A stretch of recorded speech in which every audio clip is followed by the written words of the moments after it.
એ દિવસો ગયા કે જ્યારે હિસ્ટ્રી, કલ્ચર, જ્યોગ્રાફી, પોલિટી ગોખી લેતા અને ગવર્મેન્ટમાં ક્લાસ 3 જોબ લઈ લેતા. હવે ક્લાસ 3 જોબ લેવી છે તો CCE પ્રિલિમ પાસ કરવી પડશે. CCE પ્રિલિમ પાસ કરવા માટે મેથ્સ, રિઝનિંગ, અંગ્રેજી અને ગુજરાતી ભાષા ઉપર પકડ પ્રાપ્ત કરવી પડશે. તો CCE એક્ઝામમાં આપણે કઈ રીતના તૈયારી કરવી, સક્સેસ સ્ટ્રેટેજી આઈડિયલી કઈ હોઈ શકે, એની ઉપર ચર્ચા કરવા માટે માનસ એકેડમી તરફથી હું મયુર દ્વિવેદી આપની સમક્ષ ઉપસ્થિત થયો છું. મારા યુવાનો, સૌથી અગત્યની બાબત એ છે કે CCE પરીક્ષામાં પ્રિલિમિનરી અને મેન્સ 2 તબક્કા છે અને બંને તબક્કાની અંતર્ગત આપણે કુલ મળીને મેથ્સ, રિઝનિંગ, અંગ્રેજી, ગુજરાતી અને જનરલ સ્ટડીઝ એમ 4 એરિયા ઉપર કાર્યવાહી કરવાની છે. જો 4 એરિયા ઉપર આપણને પકડ મળેલી છે, 4 એરિયામાં આપણી પાસે ક્ષમતા છે, તો આપણે પ્રિલિમિનરી અને મેન્સ બંને પરીક્ષા કવર કરી જશું. અને એ સંદર્ભમાં આપણી સામે પડકાર, ચેલેન્જ એ છે કે આપણે તમામ વિષયોને આવનારા મહિનાઓમાં કઈ રીતે તૈયાર કરીએ કે CCEના પ્રારંભિક તબક્કામાં આપણે પ્રિલિમિનરી પાસ કરી જઈએ અને એ પછીના મુખ્ય પરીક્ષામાં આપણે મુખ્ય પરીક્ષાના તમામ પેપરોમાં સર્વશ્રેષ્ઠ પરફોર્મન્સ આપી શકીએ. એ દ્રષ્ટિથી મારા યુવાનો એક સંદર્ભ એવો આવે છે કે જે રીતના સિલેબસમાં વિષયોનું માર્કિંગ થયું છે, જે તે વિષયો જેને અપાયા છે, માર્ક્સ જેટલા અપાયા છે, એ દ્રષ્ટિથી આપણી સમક્ષ સર્વોચ્ચ પ્રાથમિકતાના વિષયો બને છે. સૌથી અગત્યના વિષયો બને છે ગુજરાતી, અંગ્રેજી અને મેથ્સ, રિઝનિંગ. આપ પણ જાણો છો આ વાતને કે આ જ વિષયો સૌથી અગત્યના છે. જનરલ સ્ટડીઝ મેન્સમાં છે, હિસ્ટ્રી, કલ્ચર, પોલિટી, જ્યોગ્રાફીનું મેન્સમાં મહત્વ છે, પ્રિલિમિનરીમાં નહીં. અને જ્યાં સુધી પ્રિલિમિનરી ન થાય ત્યાં સુધી મેન્સની તૈયારી કેમ કરવી એ પણ પ્રશ્ન આપણા મનમાં આવતો હશે.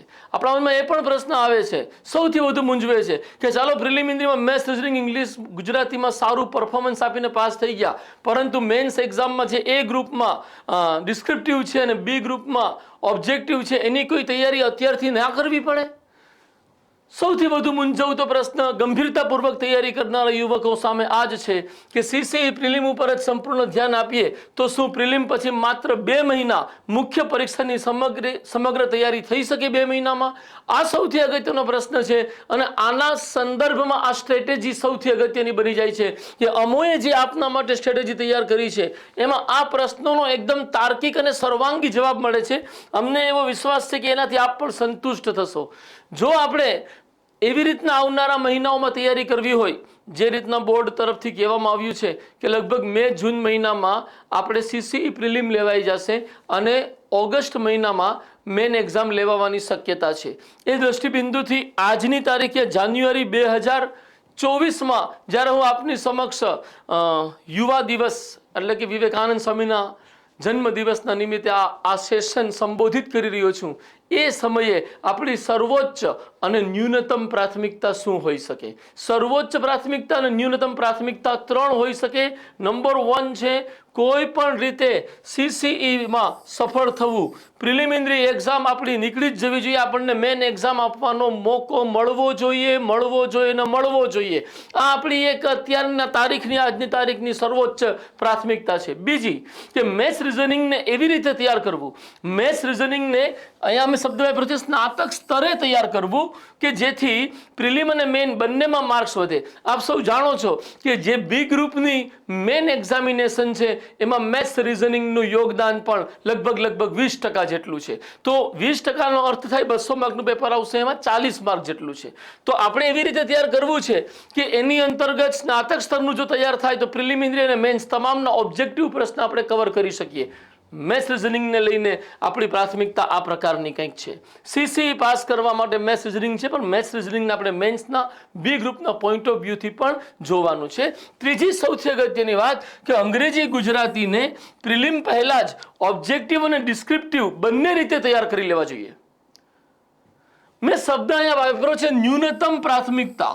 મિનિમમ આપણું શું તૈયાર હોવું જોઈએ, મિનિમમ પ્રાયોરિટીઝ શું છે, તો એની અંતર્ગત આ 3 ડાયમેન્શન આપની સમક્ષ રજૂ કર્યા છે. આપ એને સમજી શકતા હશો કે આની અંતર્ગત એક દ્રષ્ટિ એવી સમાયેલી છે કે કંઈક મેન્સનું થાય છે. શું મેન્સનું થાય છે? તો કે ગુજરાતી અને અંગ્રેજી ડિસ્ક્રિપ્ટિવ આપણે જો તૈયાર કરી લઈએ તો ગુજરાતી અને અંગ્રેજી A ગ્રુપના મેન્સ એક્ઝામિનેશનમાં 200 માર્કનું મહત્વ ધરાવે છે અને કુલ પરીક્ષા 350 માર્કની છે. That means more than 55% importance એ ગ્રુપની મેન્સ એક્ઝામમાં ગુજરાતી ભાષા અને અંગ્રેજી ભાષાનું છે.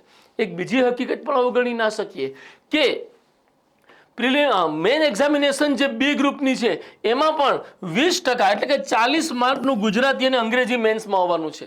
જ્યાં સુધી સવાલ સીસીઈ પ્રિલિમિનરીનો છે તો આ બંને વિષયો 15 માર્ક એટલે 15 + 15 બરાબર 30 માર્કની ભૂમિકા ભજવે છે. તો આપણે જોઈ શકીએ કે ગુજરાતી અને અંગ્રેજીની ઉપયોગિતા પ્રિલિમિનરીના સ્તરે 30 માર્કની છે, મેન્સના સ્તરે એ ગ્રુપમાં 200 માર્કની છે, બી ગ્રુપમાં 40 માર્ક્સની છે. આ મહત્વ સમજજો મારા યુવાનો. આ ઓવરઓલ સક્સેસ સ્ટ્રેટેજીની વાત કરી રહ્યો છું, કોઈ તુક્કા મારવાની કે વલખા મારવાની વાત નથી કરી રહ્યો. આપણી પાસે પૂરતો સમય છે અને આવા મહત્વને ધ્યાને રાખી આપણે અત્યારથી જ આયોજિત રીતે તૈયારી કરીએ તો આપણે આ વખતે 4300 સીટની અંદર જ આપણું સ્થાન પાકું કરી શકીએ. યુવાનો બીજી અહીંયા વાત બતાવીશ કે મેથ્સ રીઝનિંગ સીસીઈ પ્રિલિમિનરીના સ્તરે 70 માર્કનું મહત્વ ધરાવે છે, આપ જાણો જ છો. અને મેન્સના સ્તરે એ ગ્રુપમાં મેથ્સ રીઝનિંગનું કોઈ મહત્વ નથી, પરંતુ બી ગ્રુપમાં એ લગભગ 40 માર્ક જેટલું મહત્વ ધરાવે છે. તો અહીંયા આ 110 માર્કનું મહત્વ છે આખી પરીક્ષા બંને તબક્કાને ધ્યાને રાખીએ તો, અને આનું કુલ મહત્વ 270 માર્કનું છે બંને તબક્કાને ધ્યાને રાખીએ તો. અહીંયાથી જ એક પ્રશ્ન આપણા મનમાં ઊભો થાય કે તો શું સીસીઈ પ્રિલિમિનરી પહેલા એટલે કે મે જૂન પહેલા જનરલ સ્ટડીઝના history, culture, geography, polity, economy, science tech, current affairs વગેરે જેવા વિષયોને હાથમાં નહીં લેવાના? પ્રશ્ન આકરો છે. અને જો હાથમાં નહીં લેવાના એવું અમે તમને કહેવા માંગીએ છીએ તો બિલકુલ સાચી વાત છે. અમે એવું જ કહેવા માંગીએ છીએ કે સીસીઈ પ્રિલિમ સુધી જનરલ સ્ટડીઝનો વિષય જે મેથ્સ, રીઝનિંગ, ઇંગ્લિશ, ગુજરાતી સિવાયના છે એને અમે હાથમાં લેવાનું સ્ટ્રેટેજિકલી મહત્વપૂર્ણ નથી માનતા. આ અમારો કોઈ એવું નથી, આગ્રહ નથી તમને, આ અમારો વિચાર છે. અમે શા માટે મહત્વપૂર્ણ નથી માનતા? એક વાત તો મેં કહી દીધી કે આપણે જનરલ સ્ટડીઝ એટલે કે મુખ્ય પરીક્ષાનો એ ગ્રુપનો લગભગ મારા યુવાનો જો ઇંગ્લિશ ગુજરાતી સરખું તૈયાર કરીએ તો મેન એક્ઝામિનેશન એ ગ્રુપની 55% તૈયારી પૂરી થઈ જાય છે પ્રિલિમ પહેલા જ. બી ગ્રુપની લગભગ મેથ્સ, રીઝનિંગ, ઇંગ્લિશ ગુજરાતીના કારણે 40% બી ગ્રુપ મેન્સની તૈયારી પૂરી થઈ જાય છે. તો આપણે મેન્સની તૈયારી કરી રહ્યા છીએ, મેન્સના અમુક સબ્જેક્ટ નથી કરી રહ્યા. એકદમ સ્પષ્ટ દ્રષ્ટિ છે, મેન્સની તૈયારી પ્રિલિમિનરીની હારોહાર થઈ રહી છે, પરંતુ ફક્ત એ જ વિષયોની થઈ રહી છે કે જે વિષયો પ્રિલિમ અને મેન્સ બંનેમાં કોમન છે અને બંનેમાં વ્યવસ્થિત માત્રામાં મહત્વ ધરાવે છે. એ ગ્રુપમાં તો 55%થી પણ વધુ મહત્વ છે યુવાનો. હવે અહીંયા વાત આવે છે કે આ દ્રષ્ટિબિંદુથી અમે એવું કહી રહ્યા છીએ કે સીસીઈ પ્રિલિમ સુધી જનરલ સ્ટડીઝની તૈયારી ન કરવી જોઈએ. પરંતુ તમે કોઈ એવા વિદ્યાર્થી છો કે જેમણે પહેલાંથી જ સરસ રીતે ગુજરાતી, અંગ્રેજી, મેથ્સ, રીઝનિંગ તૈયાર કરી લીધું છે અને તમારી તૈયારીનું સ્તર એવું છે કે આજે પણ જો સીસીઈ પ્રિલિમ થાય તો તમે આજે પણ 40% પ્લસ સ્કોર કરી લેશો, તો આવા વિદ્યાર્થીઓ ડેફિનેટલી જીએસ કરે એવી અમારું ભલામણ છે. એવા વિદ્યાર્થીઓ કરે જેનું ઇંગ્લિશ, ગુજરાતી, મેથ્સ, રીઝનિંગ કાચું છે. એના માટે આ વાત છે. એના માટે નથી કે જેનું મેથ્સ, રીઝનિંગ, ઇંગ્લિશ, ગુજરાતી બહુ સારું છે. જે સારું છે એ લોકોની પાસે જીએસ વાંચવાનો ટાઈમ ડેફિનેટલી હશે. બીજી વાત કે જો આપણું મેથ્સ, રીઝનિંગ, ઇંગ્લિશ, ગુજરાતી કાચું હોય તો આપણી જરૂરિયાત જ આ છે કે આપણે સૌથી પહેલા પ્રિલિમિનરીનો તબક્કો પાસ કરીએ અને એના માટે મેથ્સ, રીઝનિંગ, ઇંગ્લિશ, ગુજરાતી પર પાક્કી પકડ મેળવીએ કે આપણને મેક્સિમમ માર્ક્સ આવી શકે, મિનિમમ 40% પ્લસ માર્ક્સ આવી શકે. તો એ સંદર્ભમાં આપણી જરૂરિયાતના ધ્યાને રાખી આપણે અત્યારે જીએસની અભ્યાસ ન કરવો જોઈએ એવા વિદ્યાર્થીઓ કે જેના આ મૂળભૂત વિષયો કાચા છે. ત્રીજી વાત કે જેના મેથ્સ, રીઝનિંગ, ઇંગ્લિશ, ગુજરાતી કાચા હશે ને એ વિદ્યાર્થી જો જીએસ હાથમાં લેશે ને તો એના મનમાં ટેન્શન થઈ જ આવશે કે ભાઈ આ વિષય મેન્સમાં આવવાનો છે, પ્રિલિમિનરીમાં પૂછાવાનું નથી, તું અત્યારે આમાં સમય બગાડે છે અને પછી જો પ્રિલિમમાં ન થયું તો આ મહેનત શું કામની? આપણી માનસિકતા આપણને પ્રેરિત કરતી રહેશે અને એના પરિણામે થશે શું કે માનસિકતામાં પડ્યા હશે મેથ્સ, રીઝનિંગ, ઇંગ્લિશ, ગુજરાતી અને હાથમાં પુસ્તક હશે પોલિટી, જ્યોગ્રાફી, હિસ્ટ્રી, કલ્ચર. આ એક કોન્ટ્રાડિક્શન છે મારા યુવાનો. જે તમારા વાંચનની ક્વોલિટી અને કોન્સન્ટ્રેશન બંનેને નીચે લઈ જશે. હું ફરી એક વખત સ્પષ્ટતા આપું કે જેનું મેથ્સ, રિઝનિંગ, ઇંગ્લિશ, ગુજરાતી સારું છે એ જનરલ સ્ટડીઝને પોતાની સ્થિતિ, જરૂરિયાત અને પ્રાથમિકતા મુજબ ટાઈમ આપી શકે. પરંતુ જેના આ વિષયોમાં મેથ્સ, રિઝનિંગ, ઇંગ્લિશ ખાસ કરીને જેના કાચા છે એ લોકો તો, મારા યુવાનો, મારો આગ્રહ આ બાબતમાં રહેશે કે તમે લોકો મેથ્સ, રિઝનિંગ, ઇંગ્લિશ અને ગુજરાતી વિષયમાં સ્ટ્રોંગ પરફોર્મર બનવા સુધીની ક્ષમતા કેળવવા ઉપર પોતાનો સમય આપવાની કોશિશ કરો. આગળ વધીશું મારા યુવાનો. હવે જો આ પ્રકારે તૈયારી કરી આપણે, કયા પ્રકારે, હું ફરીથી તમારું ધ્યાન આકર્ષિત કરું, આ પ્રકારે કોઈ પણ રીતે CCE પ્રિલિમમાં પાસ થવું, મેથ્સ, રિઝનિંગને સ્નાતક સ્તરે તૈયાર કરવા, અંગ્રેજી, ગુજરાતીને ઓબ્જેક્ટિવ, પ્રિલિમિનરી અને ડિસ્ક્રિપ્ટિવ મેન્સ બંને માટે તૈયાર કરવા. આ રીતના આપણે તૈયારી કરવા માંગીએ છીએ. ન્યૂનતમ પ્રાથમિકતા, અધિકતમ પ્રાથમિકતા તો હોઈ શકે કે આની હારવાર GS પણ થઈ જાય, પરંતુ આપણે ન્યૂનતમ શબ્દને લઈને ચાલ્યા છીએ. અધિકતમ શબ્દની ન્યૂનતમ આપણું આટલું હોવું જોઈએ અને એ સંદર્ભમાં આપણે તૈયારી કેવી રીતે કરવી જોઈએ. અમારો માનસ એકેડમી ટીમનો જવાબ છે તૈયારી 5 રીતે કરવી જોઈએ. તમારા હાથમાં 5 સાધનો હોવા જોઈએ કે જેની પર તમે ફોકસ કરી અને તૈયારીની દિશા આપશો. પહેલું સાધન છે ગુજરાતી, ઇંગ્લિશ, મેથ્સ, રિઝનિંગના દરેક ટોપિકને સમજપૂર્વક શીખવું. મતલબ આપણને એની જેટલી પણ મૂળભૂત બાબતો છે એની સમજ હોવી જોઈએ. હું એક એક્ઝામ્પલ આપું કે છંદ અને અલંકાર છે ગુજરાતી ભાષામાં, તો એના નિયમો આપણને ખબર હોવા જોઈએ, જોડણીના નિયમો આપણને ખબર હોવા જોઈએ. એવી જ રીતે મેથ્સ, રિઝનિંગમાં છે તો મેથ્સ, રિઝનિંગના જ્યાં જે ફોર્મ્યુલાસ છે, જે શોર્ટકટ્સ છે, જે સ્માર્ટ કટ્સ છે, એ તમામ ઉપર તમારી સમજ પણ હોવી જોઈએ અને એ તમે શીખેલા હોવા જોઈએ. શીખશો ત્યારે જ્યારે તમને ગુજરાતી, અંગ્રેજીમાં યાદ સારું હશે તો એ શીખેલું કામ લાગશે અને મેથ્સ, રિઝનિંગમાં પ્રેક્ટિસ કરી હશે તો શીખેલું કામ લાગશે. એ જ 2 મુદ્દાઓને આપણે આગળ લઈએ છીએ. વ્યાકરણના મુદ્દાઓને યાદ રાખી લેવા આપણું બીજું સાધન છે કે આપણે ગોખણ પટ્ટી ઉપર ખાસ ધ્યાન આપશું. અંગ્રેજી અને ગુજરાતી ભાષામાં સમાનાર્થી, વિરુદ્ધાર્થી વગેરે જેવી વિવિધ બાબતો છે, રૂઢિપ્રયોગો, કહેવતો, આ તમામને ગોખવી પડશે. એનો એક્યુરસી વાળો જવાબ, એક્યુરસી વાળો અર્થ આપણને પકડવો પડશે, કારણ કે એકદમ નજીકના ઓપ્શન આપવામાં આવશે. આપણને પાછલી જુનિયર ક્લર્ક પરીક્ષા અને પાછલી તલાટી પરીક્ષાનું ગુજરાતી એકદમ આપણને અકળાવી દેનારું હતું. તો એ જે પરિસ્થિતિ હતી એ શું હતી કે નોલેજની એક્યુરસી એટલે કે નોલેજની ચોક્કસતા જેની પાસે ન હતી એ ગુજરાતીના પ્રશ્નોમાં પણ માર ખાઈ ગયો અને અંગ્રેજી ભાષાના પ્રશ્નોમાં પણ માર ખાઈ ગયો. તો આપણી બીજું સાધન રહેશે મુદ્દાઓને ગોખી લેવા, યાદ રાખી લેવા, રટી લેવા. ત્રીજું છે મેથ્સ, રિઝનિંગની પ્રેક્ટિસ કરવી. અમે લોકો એક માપદંડ પકડીને ચાલીએ છીએ, કુલ મળીને એક ટોપિક ઉપર મિનિમમ 50 પ્રશ્ન અને મેક્સિમમ 100 પ્રશ્નની પ્રેક્ટિસ દરેક વિદ્યાર્થીએ કરવી જોઈએ. એ પ્રેક્ટિસ ઉપર ધ્યાન આપવામાં આપણું ત્રીજું સાધન રહેશે પ્રેક્ટિસ. પહેલું સાધન છે શીખવું, લર્નિંગ. બીજું સાધન છે યાદ રાખી લેવું, રટી લેવું. ત્રીજું સાધન છે પ્રેક્ટિસ કરવી. ચોથું સાધન છે કે ગુજરાતી અને અંગ્રેજી આપણે અત્યારે કરી રહ્યા છીએ તો મેન્સ માટે પણ પૂર્ણ કરવું છે. તો ગુજરાતી ભાષા અને અંગ્રેજી ભાષામાં લેખન પ્રેક્ટિસ પણ શરૂ કરી દેવી અને રોજ કમસે કમ એક પ્રશ્નનો જવાબ લખાય ગુજરાતી ભાષાનો, કમસે કમ એક પ્રશ્નનો જવાબ લખાય અંગ્રેજી ભાષાનો. એવી શરૂઆત અત્યારથી જ કરી દેવી પડે. લેખન કરવું ચોથું આપણું સાધન રહેશે. પાંચમું સાધન છે ઓબ્જેક્ટિવ અને ડિસ્ક્રિપ્ટિવ ટેસ્ટ આપવી.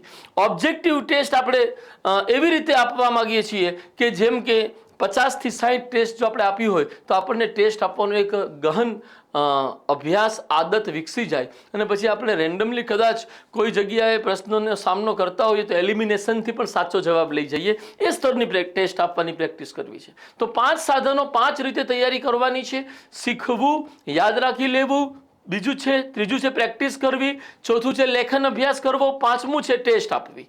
આ 5 સાધનોને આપણે કેટલા દિવસમાં તૈયાર કરી લેવાના છે આ વિષયો? આ 5 સાધનોના માધ્યમથી આપણી પાસે જે ઉપલબ્ધ દિવસો છે, પ્રિલિમ પહેલા ઉપલબ્ધ દિવસોની સંખ્યા 100 છે.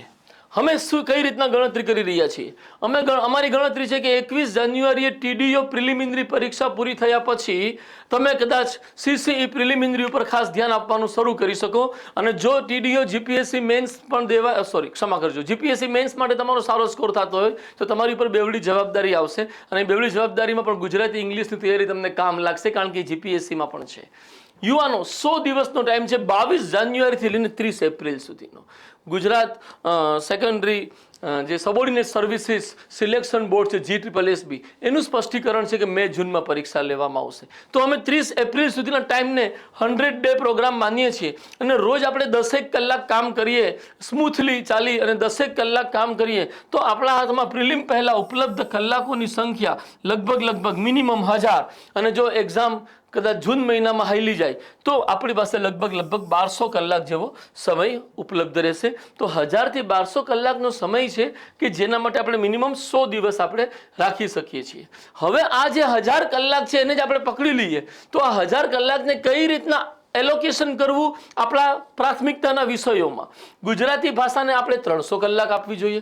આ બધું એક મેન્ટલ મેપ આપી રહ્યો છું, તમે આમ જ કરજો એવું નથી કહેવા માંગતો. તમને એક અંદાજો આવે કે તમે આયોજિત રીતે પ્લાન્ડ પ્રિપેરેશન કઈ રીતના કરો એના માટે સહાયરૂપ થવાની કોશિશ છે.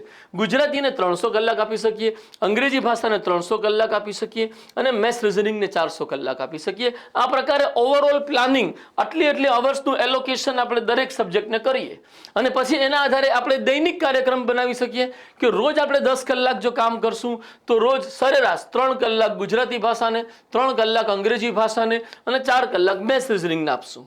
યુવાનો, અહીંયા તમારી પાસે ઓપ્શન હું ખોલવા માંગીશ કે કોઈ વિદ્યાર્થી એક જ દિવસમાં એક જ વિષય હાથમાં લેતો હોય તો એને અઠવાડિયાના 6 દિવસ, એક દિવસ માની લો રજા એન્જોય કરે છે, અઠવાડિયાના 6 દિવસની અંતર્ગત 3 દિવસ મેથ્સ રિઝનિંગ કરવું જોઈએ, 1.5 દિવસ ગુજરાતી કરવું જોઈએ અને 1.5 દિવસ અંગ્રેજી કરવું જોઈએ. 15 કલાક ગુજરાતીને ગઈ, 15 કલાક ઇંગ્લિશને ગઈ અને લગભગ તમે જોવા જાઓ 3 દિવસની 30 કલાક મેથ્સ રિઝનિંગને ગઈ. એ પ્રમાણેનું પણ તમે પ્લાનિંગ કરી શકો છો. હું એવું અત્યારે માનું છું કે એક વિદ્યાર્થી એક વિષય આખો દિવસ ભણે તો બોર થઈ જાય, ફેડઅપ થઈ જાય, એટલે એને મલ્ટી ડાયમેન્શનલ વેમાં તૈયારી રાખે તો એને થોડુંક વિષયાંતર થશે તો એની રુચિ અને એકાગ્રતા જળવાઈ રહેશે.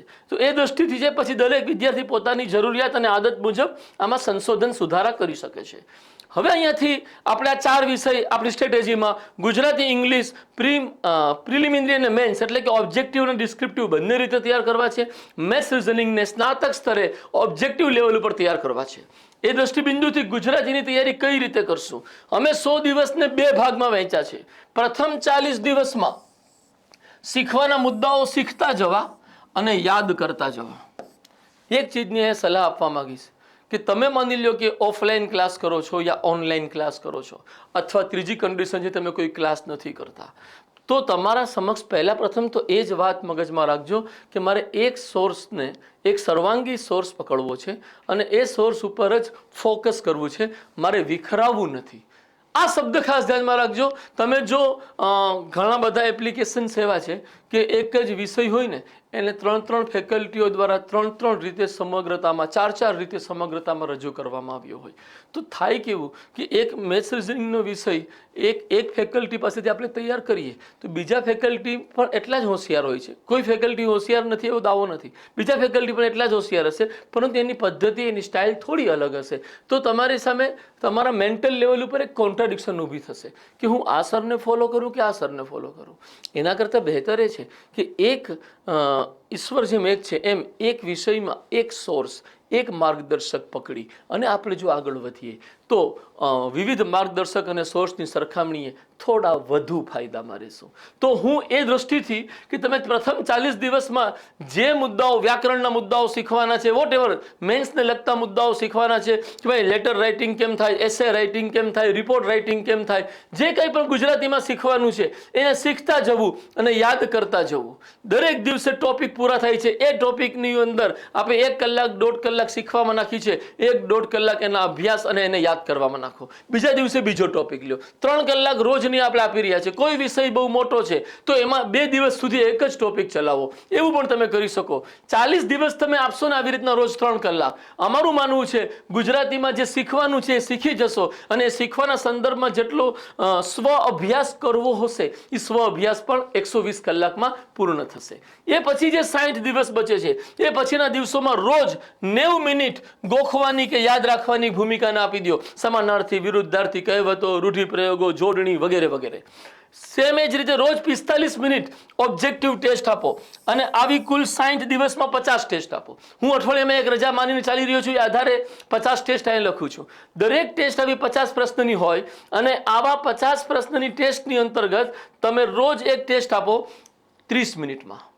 30 મિનિટમાં ટેસ્ટ આપશો, પછી જે 5 મિનિટ વધશે એમાં તમે સ્કોર લેશો, પછીના 5 મિનિટની અંતર્ગત ખોટા કેમ પડ્યા એનું કારણ જાણશો અને એમાંથી સબક લઈ આગળની તૈયારીમાં ગોખવાના દિવસોમાં એને સામેલ કરી દેશો કે ભાઈ ઓકે, મારા સમાનાર્થી તો સારા છે પરંતુ મારું હજી કહેવત ઉપર મારી પકડ બરાબર નથી. ઓકે, કહેવતો ઉપર ગોખવામાં ધ્યાન આપો. ધેટ મીન્સ અહીંયાથી ટેસ્ટથી સબક લઈએ છીએ, સબક લઈને એની અંતર્ગત તરત જ સુધારા કરી અને એ આપણી જે કમજોરી છે એને આપણે આપણી શક્તિમાં રૂપાંતરિત કરીએ છીએ.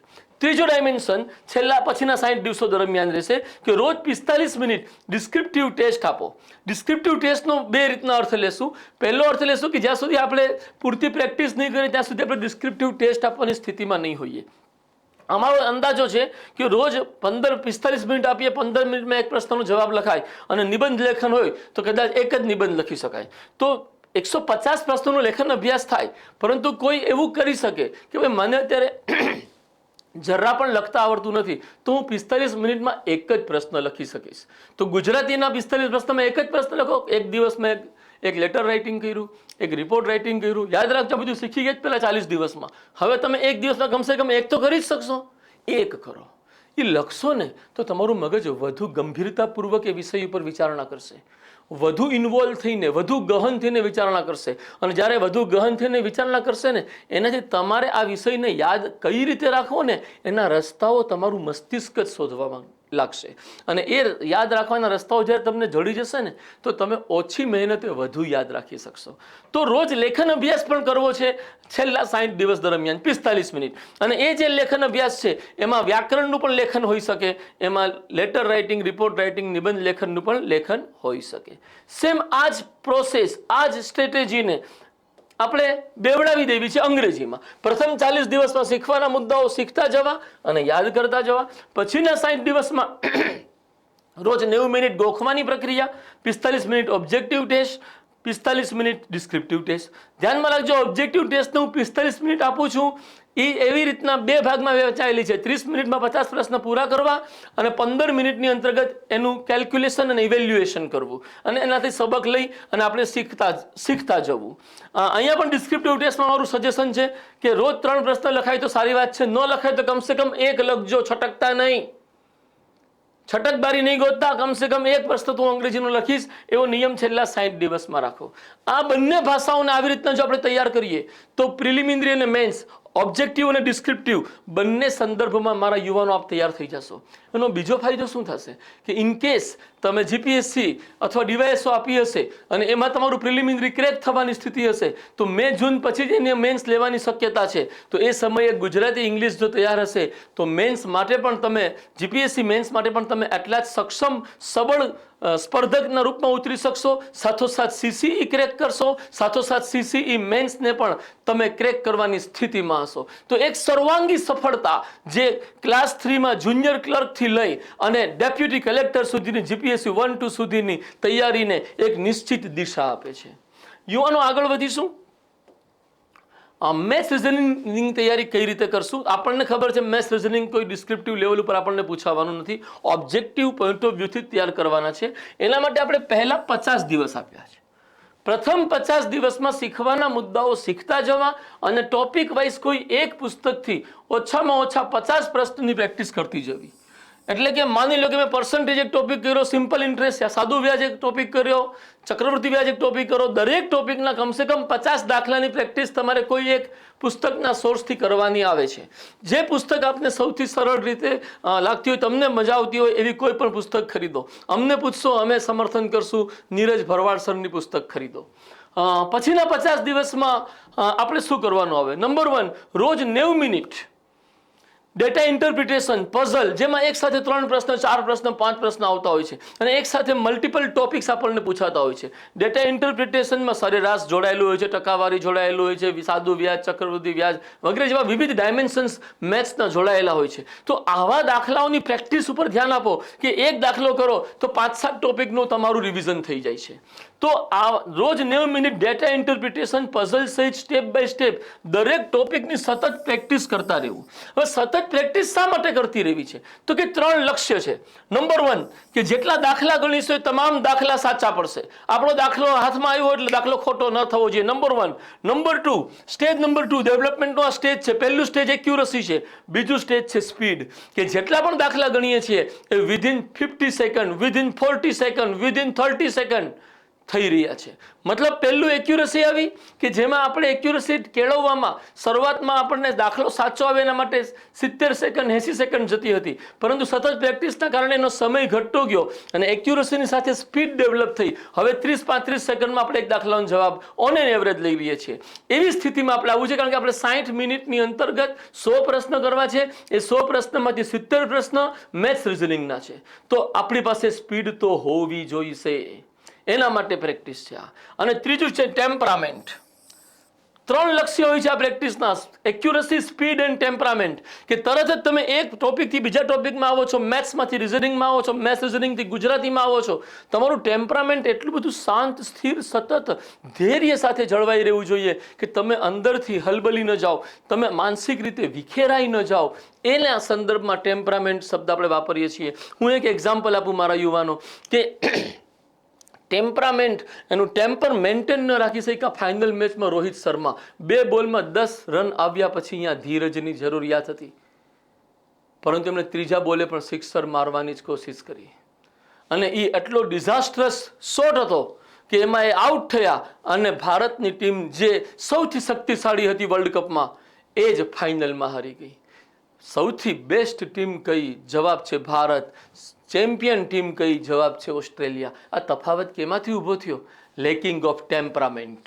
તો મારા યુવાનો, મેથ્સ રિઝનિંગમાં એક્યુરસી, સ્પીડ અને ટેમ્પરામેન્ટનો ત્રિવેણી સંગમ કરવા માટે આ પ્રેક્ટિસ આપણે રોજ 90 મિનિટ કરશું છેલ્લા 50 દિવસ. નંબર 2, રોજ 45 મિનિટ રિઝનિંગ ટેસ્ટ આપીશું. 50 પ્રશ્નોની કુલ 50 ટેસ્ટ. ફરી પાછી એ સ્ટ્રેટેજી, 30 મિનિટમાં ટેસ્ટ પૂરી થવી જોઈએ અને 30 મિનિટમાં ન થાય તો 35 મિનિટ અહીંયા આપો શરૂઆતમાં. પછી 10મી 11મી ટેસ્ટથી તમારે 30 મિનિટ, 25 મિનિટ, 24 મિનિટમાં ટેસ્ટ પૂરી થઈ જાય એ પ્રકારનું સ્ટેજ હાંસલ કરવાનું. અને આવે 50 પ્રશ્નોની કુલ 50 ટેસ્ટમાં 30 મિનિટની ટેસ્ટ આપ્યા પછી કયા દાખલા ખોટા પડ્યા, શા માટે ખોટા પડ્યા એનું કારણ ગણી અને એને પ્રેક્ટિસ સેટની અંતર્ગત એ ટોપિકને સામેલ કરી અને પ્રેક્ટિસ દ્વારા એમાં પકડ મેળવતી જવાની. આ એક સર્વાંગી સ્ટ્રેટેજી છે. તમે શાંતિથી આ વિડીયો જોજો, તમને એનાથી એક દ્રષ્ટિ મળશે કે ખરેખર આ રીતના કાર્યવાહી કરીએ તો સક્સેસ કન્ફર્મ છે. રોજ 45 મિનિટ મેથેમેટિક્સની ટેસ્ટ આપીશું. 50 પ્રશ્નોની કુલ 50 ટેસ્ટ રોજ ટેસ્ટ આપવી છે. કેટલી? 4. એક ઇંગ્લિશની ઓબ્જેક્ટિવ ટેસ્ટ, એક ગુજરાતીની ઓબ્જેક્ટિવ ટેસ્ટ, એક મેથ્સની ઓબ્જેક્ટિવ ટેસ્ટ અને એક રિઝનિંગની ઓબ્જેક્ટિવ ટેસ્ટ. આ 4 ટેસ્ટ સાથે રોજ લેખન અભ્યાસ કરવો છે. કેટલા દિવસ? 60 દિવસ. કેમાં? ગુજરાતી અને અંગ્રેજી ભાષામાં. યુવાનો, સફળતા તમને પહેલા એટેમ્પમાં સીધું હેડ ક્લર્ક, સિનિયર ક્લર્ક જેવી સારી પોસ્ટ ઉપર કન્ફર્મેશન મળે એ પ્રકારની સ્ટ્રેટેજી બનાવવાની કોશિશ છે. એક ચીજ કે આવી રીતના રોજ ટેસ્ટ આપ્યા પછી એક ફાઇનલ રિહર્સલ પ્રોગ્રામ તમે તમારા માટે બનાવો કે જે મે જૂન મહિનામાં એક્ઝામિનેશનના 1 મહિના પહેલાંથી શરૂ થયો હોય. દેટ મીન્સ કે અગર 20 જૂને એક્ઝામ છે તો આપણું 21 મેથી આ પ્રોગ્રામ શરૂ થાય અને દર 3 દિવસે 2 દિવસ ટેસ્ટ આપવી છે. મેથ્સ, રિઝનિંગ, ગુજરાતી અને અંગ્રેજીના 100 પ્રશ્નો પર આધારિત કુલ 20 ટેસ્ટ સતત પ્રતિદિન આપતા રહેવું તથા એમાં થતી ભૂલોથી સબક લઈ સ્કોર ઇમ્પ્રૂવ કરતા જવું. 21મી ટેસ્ટ હશે CCEની અને એમાં ઇમ્પ્રુવમેન્ટ એ સ્તરે હોવું જોઈએ કે જેવા પેપર આવે, આપણને ખબર નથી કમ્પ્યુટર ટેસ્ટની અંતર્ગત પ્રશ્નો કેવા આવશે, જેવા પણ પેપર આવે આપણે કમસે કમ ટોપ 3000 યુવાનોમાં, ટોપ 3000 ઉમેદવારોમાં સામેલ હોઈએ CCEમાં, એવી કોશિશ આપણે સ્કોરને લઈને કરવી જોઈએ. આ પ્રોગ્રામ એક વિશાળ દ્રષ્ટિ, સતત કાર્યવાહી અને સખત મહેનત માગી લે છે. આ સ્ટ્રેટેજી સતત મહેનત, સખત મહેનત વગર શક્ય નથી, અનુશાસન વગર શક્ય નથી. આવું અનુશાસન અને સતત તેમજ સખત મહેનત કરવા માગતા હોવ ને તો અમારી CCE માટેની જે બેચ છે એ શરૂ થવા જઈ રહી છે. અમે આવી રીતે તૈયારી કરાવીશું. હું ફરીથી બતાવું, અમારા પ્રી કમ મેન્સના પ્રોજેક્ટની અંતર્ગત અમે આવી રીતના ચાલીશું અને જૂનથી ઓગસ્ટમાં અમે જીએસ એવી રીતે તૈયાર કરાવીશું મારા યુવાનો કે તમારું આ ત્રણેય તૈયાર હોવાની સાથોસાથ જીએસનું જે વેઇટેજ 150 માર્કનું એ ગ્રુપની મેન્સમાં છે એ 150માંથી તમને અધિકતમ માર્ક મળે એ પ્રકારની એક સ્માર્ટ સ્ટ્રેટેજી ત્યારે ઇમ્પ્લિમેન્ટ કરીશું. અને એમાં પણ જે બી ગ્રુપની જે મેન્સ આવશે જીએસ ઓબ્જેક્ટિવ એને લઈને પણ એક સ્ટ્રેટેજી આપણે 2 મહિના દેટ મીન્સ 20 જૂને એક્ઝામ થાય ને 25 ઓગસ્ટે જો મેન્સ હોય તો આ જે 20 જૂનથી 25 ઓગસ્ટનું મારા મનમાં જે કલ્પના મેં રજૂ કરી એ જે સમયગાળો છે એમાં જીએસના સબ્જેક્ટને પૂરી કરવાની એક નિશ્ચિત સ્ટ્રેટેજી જેમ આ બનેલી છે તેમ એ પણ બનેલી છે. યાદ રાખજો, જો આ રીતના આપણા વિષયો તૈયાર હશે, કમસે કમ મેથ્સ, રિઝનિંગ, ઇંગ્લિશ, ગુજરાતી, તો યાદ રાખજો તમે પ્રિલિમિનરી પૂરી થયા પછી તમે તમારા કુલ સમયગાળાનો 10 થી 15% જાને આપશો, મતલબ રોજ કલાક 1.5 કલાક આપો છો અને બાકીની 8-9 કલાક જીએસના બાકીના સબ્જેક્ટને આપશો, તો જીએસની અંતર્ગત જે કમાન્ડ લેવાનો છે એ સમયે કમાન્ડ આવી જશે. અને ગુજરાતી, ઇંગ્લિશ, મેથ્સ, રિઝનિંગનો કમાન્ડ જે પ્રિલિમિનરીમાં આવી ગયો છે એ સેમ ટુ સેમ મેન્સમાં એવી ને એવી જ રીતે ઉપયોગી થશે. કરવી છે આવી રીતે તૈયારી? માનસ એકેડેમીનો સંપર્ક કરો. 7228937808 અમારો મોબાઈલ નંબર છે. સંપર્ક કરો અને રજિસ્ટ્રેશન કરાવો. અમે દરેકે દરેક વિદ્યાર્થીની માટે એક એવું મટીરિયલ ડિઝાઇન કરી રહ્યા છીએ કે જે છેલ્લા 50 ટેસ્ટ આપે ને તો એની અંતર્ગત એની પાસે નિશ્ચિત ચાર્ટ હશે કે હું ક્યાં ઇમ્પ્રૂવ થઈ રહ્યો છું, હું ક્યાં હજી નબળો છું અને મારે અહીંયા કામ કરવાનું છે. જ્યાં કામ કરવાનું હશે ત્યાં અમારી ટીમના મેમ્બર તમારું વ્યક્તિગત ધ્યાન રાખી એ ટોપિકમાં તમને પકડ મેળવવાની કોશિશ કરશે. આવું વ્યક્તિગત ધ્યાન ત્યારે જ રાખી શકાય જ્યારે ખબર હોય કે મારા વિદ્યાર્થીનો વીક પોઈન્ટ ક્યાં કયો છે.